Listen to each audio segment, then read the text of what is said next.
Mixed He+ and O2+ ions, He+ का मास 4 AMU है, सही है, 4 AMU ही होता है।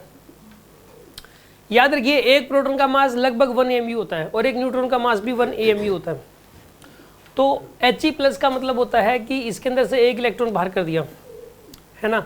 तो इसके अंदर हीलियम में क्या होता है कि 2 प्रोटॉन होते हैं और 2 न्यूट्रॉन होते हैं, 4 चीज़ होगी, तो 4 AMU हुआ उसका मास लगभग। ठीक है, ये वाली बात माइंड में भी सेट कर लो कि इसका मास वैसे भी 4 AMU होता है। And that of the O2+ is 16 AMU, इसका 16 AMU होता है। Beam passes a region of constant perpendicular magnetic field. If the kinetic energy of all the ions is same, then if kinetic energy of all the ions is same, अगर सबकी kinetic ये सारे के सारे एक constant magnetic field में से पास किया गया सभी को और kinetic energy सेम है, constant magnetic field, beam passes a region of constant magnetic field. If the kinetic energy of all the ions is same, He+ ions will be deflected more than those of the O2+. He+ ions will be deflected. Deflection कितना होगा, deflection कम होगा ज़्यादा होगा, ये निकालने के लिए radius निकाल लिया करो। रेडियस क्या होता है बताइए, तो √2mk/क्यूबी यही होता है, √2mk/क्यूबी होता है। तो यहाँ पर इसके ऊपर जो ना ये He+ है, इसके ऊपर चार्ज है E का, प्लस E का, और इसके ऊपर चार्ज कितना बताइए 2E का, और इसका मास अगर m है तो इसका मास कितना हो जाएगा 4m। समझ रहे हो बात को। तो रेडियस निकाल लो आप, रेडियस हीलियम का कितना आएगा यहाँ पे 2m, k की वैल्यू बताइए यहाँ पे, k ही रहने दो, और चार्ज की वैल्यू कितनी हो जाएगी यहाँ पे E, और मैग्नेटिक फील्ड कितना हो जाएगा B। दूसरे वाले का रेडियस कितना आएगा बताइए, ये तो था किसका हीलियम वाले का।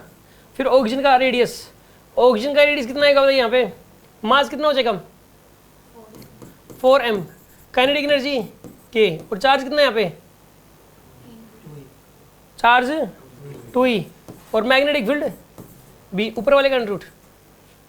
अब मुझे एक बात बताइए, इसमें से 4 को बाहर ले लो, 2 बन के बाहर आएगा, तो 2 से 2 कैंसिल हो जाएगा, तो ये और ये सेम हो जाएगा, तो रेडियस दोनों का सेम आएगा।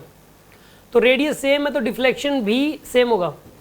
अगर रेडियस कम तो डिफ्लेक्शन ज़्यादा, अगर डिफ्लेक्शन ज़्यादा होगा, ज़्यादा मुड़ेगी तो जल्दी जल्दी चेंज होगी डायरेक्शन, मतलब रेडियस कम हो जाएगा। फिर जिसका रेडियस कम आता हम ये कहते हैं कि उसका डिफ्लेक्शन ज़्यादा हुआ है, वो ज़्यादा तेज़ी से मुड़ गया, ठीक है ना। अगर किसी का रेडियस बढ़ा रहा है तो यानी जल्दी से मुड़ के नहीं दे रहा, किसी का सर्कल बहुत बड़ा बन रहा है, बहुत बड़ा सर्कल बन रहा है, तो ऐसा लगेगा कि वो चीज़ सीधी सीधी जा रही है, मुड़ के ही नहीं दे रही। समझ में आ रही है बात आपको। इसके अंदर मान लो कि एक मोटरसाइकिल है, ये छोटे सर्कल पे घूमे तो क्या लगेगा कि कितनी तेज़ी से मुड़ रहा है बंदा, मतलब डिफ्लेक्शन बहुत जल्दी आ रहा है, बड़ा तो डिफ्लेक्शन कम आ रहा है। एक इतना बड़ा सर्कल है, ठीक है ना, एक बहुत बड़ा सर्कल है सपोज, उसमें तो स्ट्रेट लाइन पाथ नजर आएगा, ठीक है ना। जैसे दिल्ली के चारों तरफ एक्सप्रेसवे है, एक्सप्रेसवे बना रखा है, वेस्टर्न पेरिफेरल एक्सप्रेसवे इधर है, उधर ईस्टर्न है, उसका रेडियस ही मतलब मेरे ख्याल से 70-80-100 किलोमीटर उसका रेडियस ही होगा। तो वो इतना बड़ा है, आप उसके ऊपर चलोगे तो ऐसा लगेगा कि आप बिल्कुल सीधे जा रहे हो रियलिटी में, और कभी भी ऐसा लगेगा आप मुड़ रहे हो, आपको हमेशा सीधा ही लगेगा। लेकिन रियलिटी बात यह है कि अगर उसे चलते रहो तो आप एक सर्कुलर पाथ पे घूम जाओगे, ठीक है ना, और उसमें आपको लगेगा ही नहीं डिफ्लेक्शन आ रहा है गाड़ी के अंदर, गाड़ी तो बिल्कुल सीधी जा रही है, क्योंकि वो बिल्कुल हल्की हल्की मुड़ती है, बिल्कुल हल्का हल्का मुड़ता है, मतलब उसके अंदर हल्का हल्का मोड़ आएगा, आपको पता भी नहीं लगेगा, ठीक है ना। इस वजह यानी कि कहने का मतलब ये है कि जितना बड़ा रेडियस होगा, जितना बड़ा रेडियस उतना ही टर्न कम हो जाएगा ऐसे केस के अंदर, ठीक है ना, तो उतना ही डिफ्लेक्शन कम हो जाएगा। बात समझ में आ गई होगी आपको, है ना। तो इसके अंदर all the ions will be deflected equally, ये आंसर आएगा।